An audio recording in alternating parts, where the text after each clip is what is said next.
Okay, so I want to quickly show you.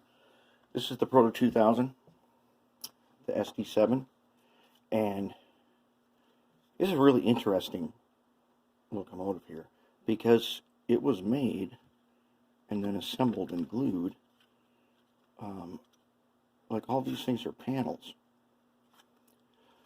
That presented a problem. To remove the cab and the hood, which were glued in place, looks like super glue. They didn't just come right out. And I didn't want to wreck any of this detail. So when that happens,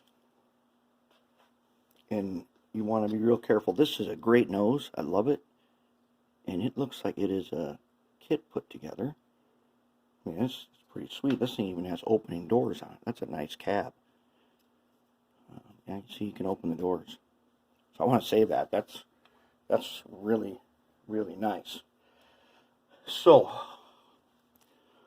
what I did to remove it. Now, this thing is apparently already primered. So I don't want to wreck the paint. I could have thrown in the ultrasonic, and this probably the whole thing would have come apart. But I didn't want to do that. If I don't have to reprimer this, because this primer is nice, I'm going to leave it. Alright. So, you can see the little lines where it broke out once I got it loose. What I did to get this thing to break loose, I did not want to come from the outside and wreck anything, so it came from underneath. And I took two tools that are, well, three actually. I didn't use that or that. You got your number 17 blade, which is a wedge. You want to be careful with this, but the wedge is an important tool to help you get rid of the super glue. Little gentle pick.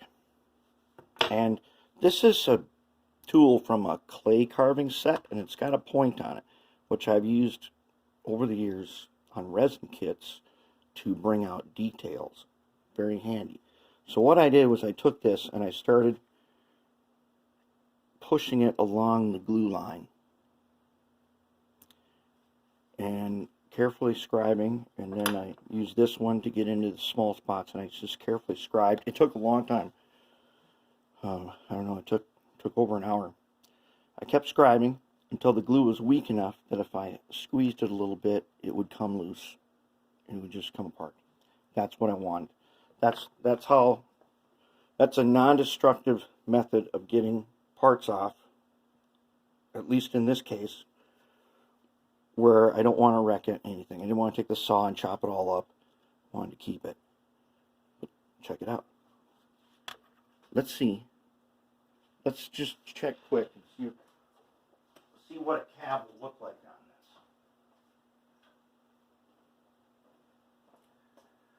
this. So if this is the cab that I have to use, and it might be, we're going to have some work to do. We're going to have some work to do to make this cab on there. Yep, that's a GE cab. And one of the reasons I want to use this cab is because I love the fact that it's got all the windows on the side. And a little work on the cab should fit in there nice. And we'll put a low nose, which I believe we can test it with the one we took from the SD45. Is basically the one we're going to use from the kit. And if it's long enough,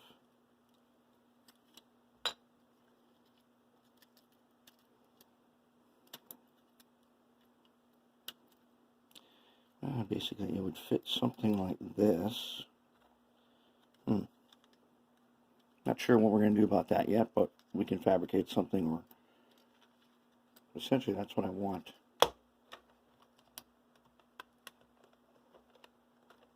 Those parts don't fit at all, but basically